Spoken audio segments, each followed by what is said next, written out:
Hi there, everybody. My name is Michael, and I'm just a Kansas boy. I'm so excited to be with you again. It's been a while, and that's because I've been really busy between finishing one job and getting ready to start a new one, setting up a home office, and everything that goes along with that. It's been a lot of work.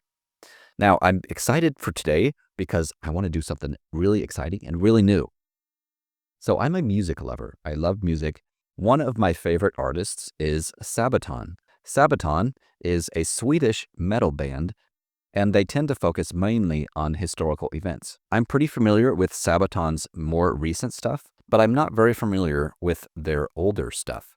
So they've got some albums from more than 10 years ago. One of those is called Carolus Rex, and it's focusing primarily on Swedish history.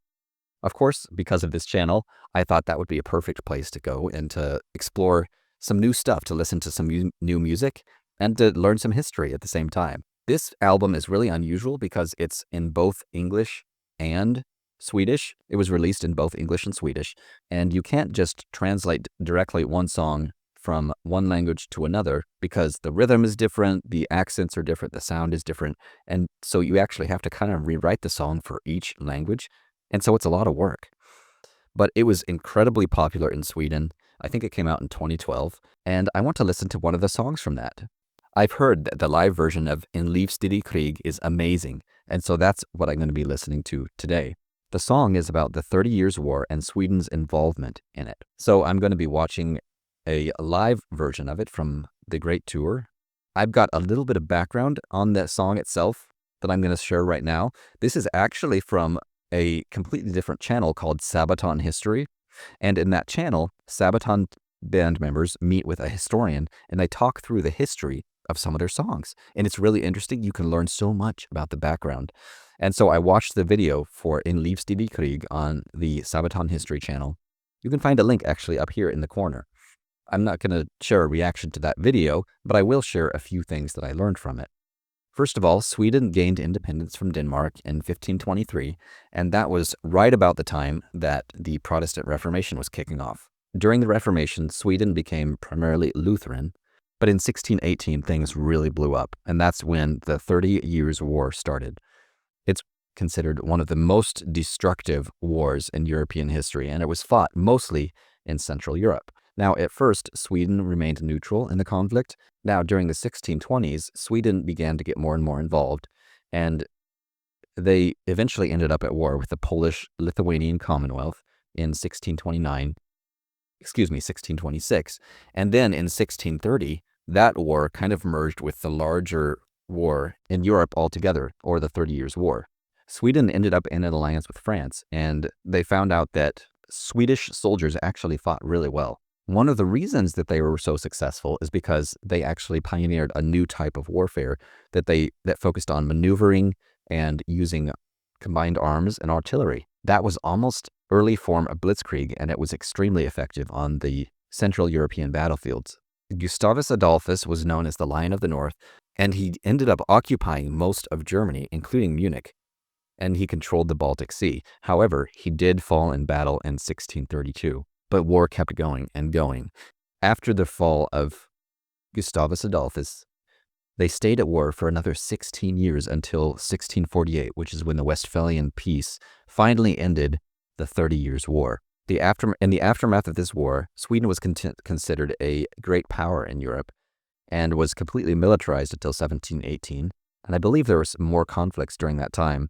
By the time they demilitarized, Sweden had been involved in almost constant war for nearly 100 years. And so this song focuses on the 30 Years' War, and it talks about the different experiences that a soldier might have had during the 30 Years' War. So let's take a listen and see what we got.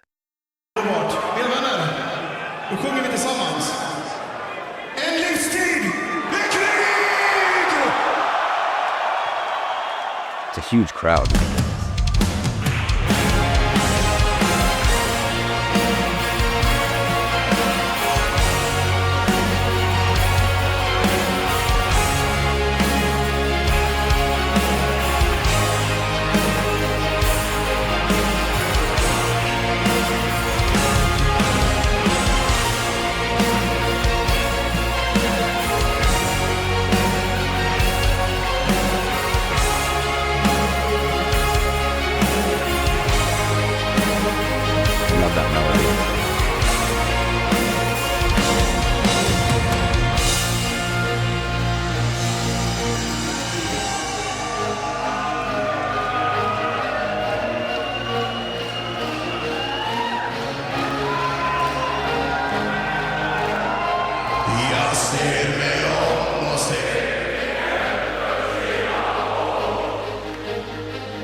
Okay, well, I'm actually getting a bit emotional. That's a very powerful song, and sorry to pause it there. I have to pause it for copyright reasons. Although I did get permission from Sabaton to react to this, so thank you very much for that. Um, it's it's so easy when you think about war to lose track of the individuals that are involved. You see numbers of casualties, and it's so easy to forget that each one of those is an individual person with a life and with family and friends and loved ones. And man, just such a tragedy.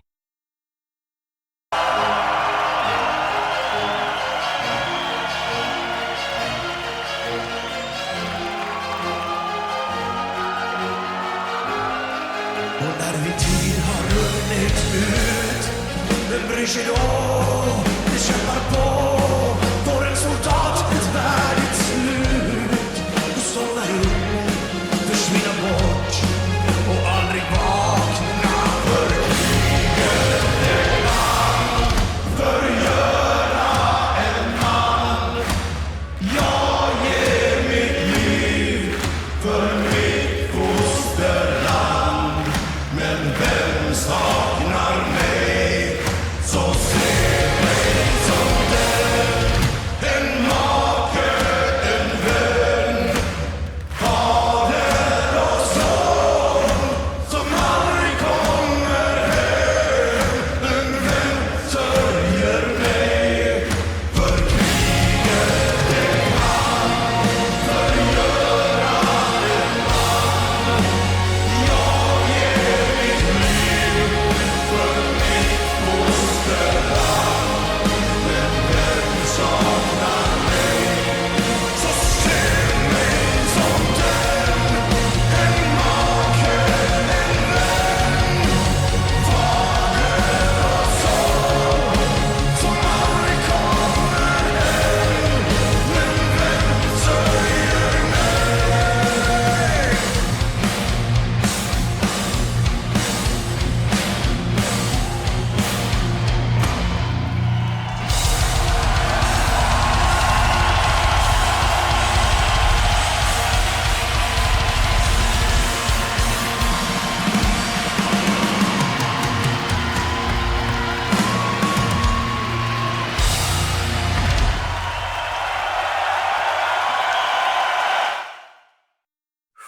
Okay, well, like I said, I was getting pretty emotional. That was a beautiful song, but um, tragic, of course, too. And you just think of how many soldiers have had that experience of wondering if they're going to be remembered, and again, just how many people that each individual life touches. I know my grandfather fought in the Second World War. He's actually turning 100 next year. Um, he fought in the Philippines, and he very rarely talks about the experience. And um, Americans have been blessed in that we haven't really had war on our own soil since the Civil War 150 years ago. And that was very devastating, but we often don't understand how the true cost of war outside of just the people who actually fight in it. So during the Vietnam War, there were cameras and there was video, and so people could see the horrors of war, which is largely what started the anti-war movement. But even then, you don't really understand what it's like to experience it firsthand. And so a lot of the veterans who came back from the Vietnam War were scorned and were treated very badly by the people who were anti-war because they didn't understand that they were victims of the war just as much as anyone else. And there's kind of a running joke in the United States about France in particular during the Second World War and how quickly they surrendered. And as I've learned more about history, I've realized that it is absolutely understandable what happened, because we have no concept of how devastating the First World War was, especially to France and to Belgium, and what it was like to have that horrible destruction in your own country for years and years. And it makes absolute sense that they would want to do everything possible to only 20 years later avoid something like that again. And so it's, again, we've been so sheltered and protected that we don't often understand the true horrors and the true cost of war. Anyway, those are my thoughts. Yeah. And especially as you see conflict right now in the world, and you just know that there's experiences like this happening all the time. It's very sad. So I wish you all love and peace, and thanks for joining me on this video. I will see you in the next one. Bye.